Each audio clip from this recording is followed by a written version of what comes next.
Assalamualaikum warahmatullahi wabarakatuh.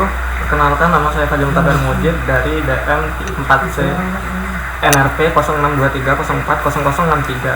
Di sini aku akan menjelaskan pembentukan cetakan dan patterns allowance.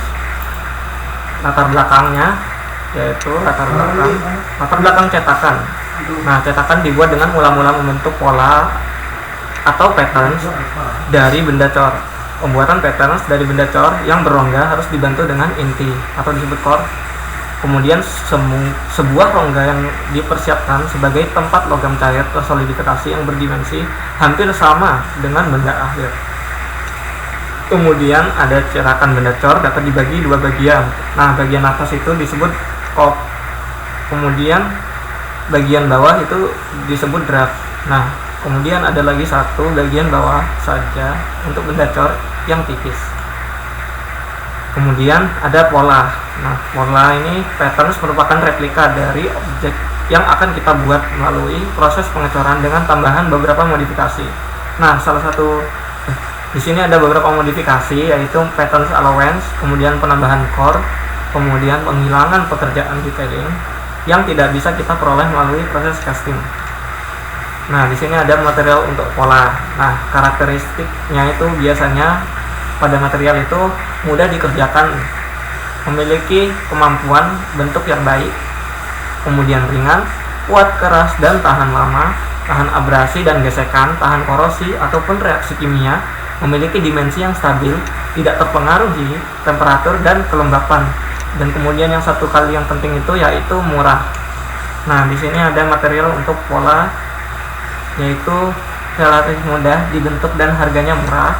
Pola kayu rentan terhadap penyusutan atau disebut shrinkage dan perubahan.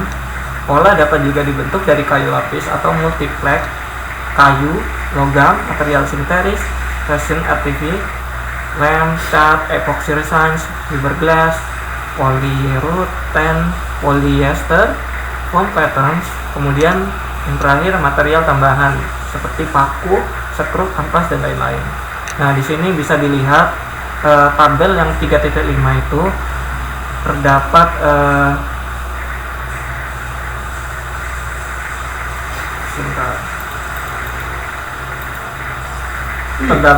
terdapat patterns material tabelnya, yaitu menampilkan small casting, medium casting, large casting, dimensinya. Kemudian yang kanannya itu menampilkan patterns material karakteristiknya yang ada predikatnya, yaitu E excellent, G good, F itu far, T itu poor. Kemudian kita lanjut ke allowance toleransi. Nah, di sini adalah perbedaan dimensi patterns dengan produk casting. Nah, di sini ada 5, yaitu shrinkage allowance, machining allowance, draft allowance, distortion allowance, shaking atau rattling allowance. Nah, di sini mulai dari shrinkage allowance dulu, yaitu toleransi yang harus ditambahkan karena adanya proses penyusutan saat proses penurunan temperatur dari temperatur penuangan sampai dengan temperatur kamar. Nah, di sini ada dua tabel, yaitu dua gambar, yaitu yang kiri ada shrinkage allowance. Di shrinkage allowance ini dapat dilihat solid shrinkage-nya. Kemudian yang di kanan ini ada gambar liquid shrinkage-nya. Lanjut di liquid shrinkage. Nah, di sini adalah pengecilan volume ketika logam berubah dari kondisi liquid menjadi kondisi solid di temperatur solid bus. Penyusutan volume ini biasanya disiasati dengan penambahan logam cair tambahan yang disediakan oleh research.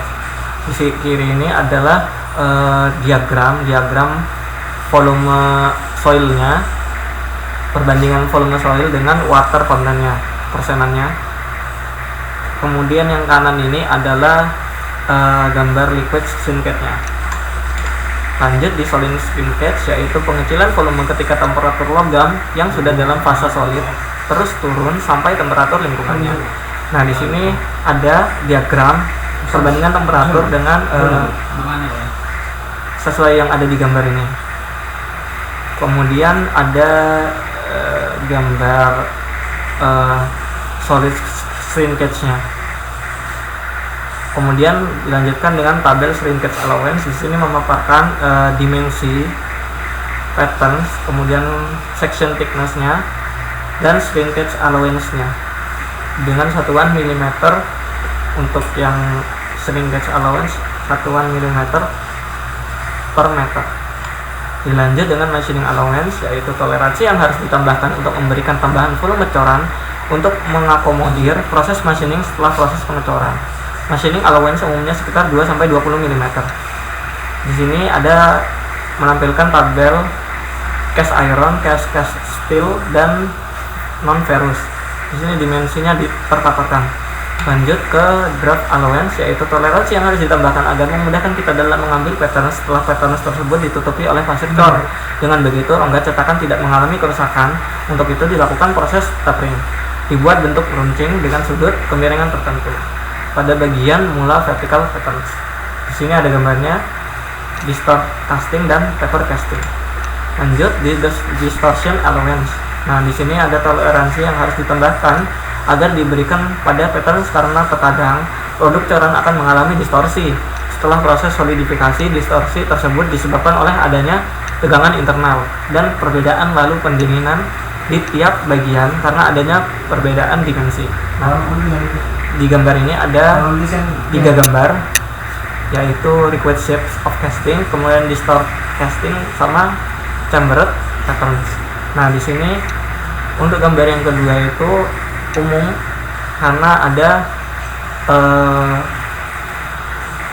faktor gaya gravitasi karena ya jadi membentuk ke bawah. Nah, di sini ada 2 cara yang bisa dilakukan, yaitu menambah machining allowance, kemudian memberikan chamber atau distortion allowance, atau disebut inverse reflection. Lanjut di shaking allowance, toleransi yang harus ditambahkan untuk lebih memudahkan pelepasan patterns dari pasir cor. Tidak ada besaran atau perhitungan resmi untuk shaking allowance. Penentuan shaking allowance ini diperoleh berdasarkan pengalaman operator. Lanjut di penghilangan detail. Nah, karena adanya keterbatasan sand casting pada penambahan lubang kecil dan detail permukaan, maka seringkali hal itu dihilangkan saat pengecoran. Untuk membuat detail tersebut dilakukan pada proses finishing atau machining. Di sini ada 2 gambar, actual komponen dan sama cast komponen. Nah, yang di kiri ini terlihat cukup banyak detailan yang akan menyebabkan resikonya itu saat proses finishingnya itu akan berpotensi terjadinya cacat. Nah, jadi cara mengatasinya itu menghilangkan detail-detail tersebut. Jadi gambar cast komponen yang ada di kanan ini. Mungkin itu aja ya dari aku. Terima kasih sudah menyimak. Wassalamualaikum warahmatullahi wabarakatuh.